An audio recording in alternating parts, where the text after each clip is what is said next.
You have just been born. Congratulations. Unfortunately, you've arrived at one of the most dangerous moments in human history. The people around you are celebrating. Your mother survived the birth. You survived the birth. That alone is a victory. But nobody in your tribe knows whether you'll survive the next month, or the next year, or even tomorrow. There are no hospitals, no vaccines, no antibiotics, no baby formula, no emergency rooms. If something goes wrong, there is no one to call. And for most of human history, a lot went wrong. If you were born 30,000 years ago, your childhood would look nothing like childhood today. In fact, it would be so different that you might struggle to recognize it as childhood at all, yet somehow, generation after generation, enough children survived that you're here today. So, what was it actually like to grow up as an ancient human? The answer is stranger, harder, and in some ways surprisingly familiar. Your first challenge begins immediately: staying alive. Modern parents worry about many things, but ancient parents faced a level of uncertainty that is difficult to imagine. Disease was everywhere. A minor infection could become deadly. Food shortages happened regularly. Harsh weather could threaten entire groups. Anthropologists estimate that in many ancient populations, a significant percentage of children never reached adulthood. Every parent knew this. Every family had experienced loss. Childhood wasn't guaranteed. It was earned one day at a time. For the first few years of your life, you would rarely be far from your mother. Human babies are unusually helpless compared to many other animals. A newborn deer can stand within hours. A human baby can't even hold up its own head. This meant ancient children required enormous amounts of care. Fortunately, that care didn't come from just one person. Human beings evolved as cooperative caregivers. Your mother helped raise you, but so did grandparents, older siblings, aunts, uncles, and other members of the group. In many ways, your entire tribe became part of your support system. This arrangement may have been one of humanity's greatest advantages. A mother trying to raise a child completely alone faces enormous challenges. A group can share the burden. If your mother needed to gather food, someone else could watch you. If she became sick, others could help. Researchers sometimes call humans cooperative breeders because raising children has rarely been a one-person job. It has almost always been a community project. As you grow older, something interesting happens. Nobody sits you down in a classroom. Nobody hands you a textbook.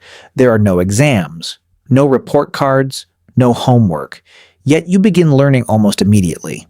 Ancient children spent huge amounts of time watching adults. You watch people prepare food, you watch them build shelters, you watch them make tools, you watch them solve problems. And slowly, without formal lessons, you begin copying what you see. Modern psychologists have discovered that human children are exceptionally good imitators. In fact, some researchers believe this ability helped make our species successful. Ancient children learned by observing. Every task performed by an adult became a lesson. Every hunt, every gathering trip, every conversation around the fire contained information. And children weren't just watching, they were playing. At first glance, play seems unimportant. It's easy to think of it as entertainment, but play may have been one of the most important parts of ancient childhood. When children chased each other through the camp, they were developing speed, balance, and coordination. When they played pretend, they practiced social skills. When they copied hunters using miniature spears, they rehearsed the skills they would need later in life. Archaeologists have even discovered ancient toys. Small carved animals, miniature tools, and objects that appear to have been made specifically for children. This tells us something fascinating. Ancient parents didn't just focus on survival, they made time for childhood. Children played thousands of years before video games, television, or playgrounds existed. By the time you reach 6 or 7 years old, your world begins expanding. You're still a child, but you're becoming useful. Maybe you help gather firewood. Maybe you carry water. Maybe you watch younger children. These tasks aren't punishment. They're preparation. Every skill you learn increases your value to the group and improves your chances of survival. This is one of the biggest differences between ancient childhood and modern childhood. The boundary between children and adults was much smaller. Children gradually entered the world of work at an earlier age, not because adults were cruel, but because survival required participation. Every extra pair of hands mattered. Still, this doesn't mean ancient children spent every moment working. Studies of modern hunter-gatherer societies suggest children often enjoy significant freedom. They explore, they play, they form friendships. Adults supervise less than many modern parents do. Instead, children learn independence by navigating the world themselves. Imagine spending an afternoon with a group of other children near the edge of camp. There are no smartphones, no organized sports, no scheduled activities. Yet somehow you're never bored. The natural world becomes your playground. Every tree, stream, rock, and animal becomes part of an endless adventure. Then comes one of the most important stages of your life: adolescence. Today, teenagers often spend years preparing for adulthood. Ancient humans had a different timeline. By your early teens, people expected real contributions.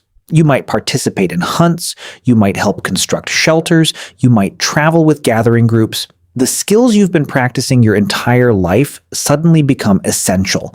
This transition wasn't always marked by a birthday. Many cultures used ceremonies or rites of passage. These events signaled that childhood was ending and adult responsibilities were beginning. The details varied across societies, but the message remained the same. The tribe now viewed you differently. What's remarkable is how much knowledge you would already possess by this point. Remember, you've been learning since birth. You know which plants are edible, you know where water can be found, you understand social relationships within the group, you recognize dangerous animals, you know how to make basic tools. None of this came from formal education, it came from years of observation and participation. And then there were the elders. If childhood was humanity's greatest classroom, elders were its greatest teachers. Older members of the tribe carried decades of experience. They remembered droughts, migrations, successful hunts, failed hunts, dangerous locations, and valuable resources. In a world without books, they were living libraries. Imagine sitting beside a fire while an elder tells stories. To a modern listener, it might sound like entertainment. To an ancient child, it was education. Stories preserved survival knowledge. They taught values. They explained dangers. They passed information from one generation to the next. Without elders, much of humanity's knowledge would have vanished. This brings us to one of the biggest misconceptions about ancient life. People often imagine a world filled entirely with young adults. In reality, older people existed and played important roles. The challenge wasn't that humans couldn't become old.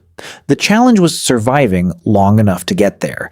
And that's the story of ancient childhood in a single sentence. Survival long enough to learn. Every skill, every game, every lesson, every story served the same purpose: turning a helpless newborn into a capable adult. It wasn't always easy. Many children never got the chance. Disease, accidents, hunger, and countless other dangers stood in the way. But those who survived became part of a remarkable chain stretching back hundreds of thousands of years. The next time you see a child playing, asking questions, copying adults, or turning an ordinary object into a toy, remember something. Those behaviors are ancient, long before schools existed, long before cities existed, long before recorded history began. Human children were already learning through play, curiosity, and observation. In a strange way, childhood may be one of humanity's oldest technologies, not a machine or a tool, but a system for transferring knowledge across generations.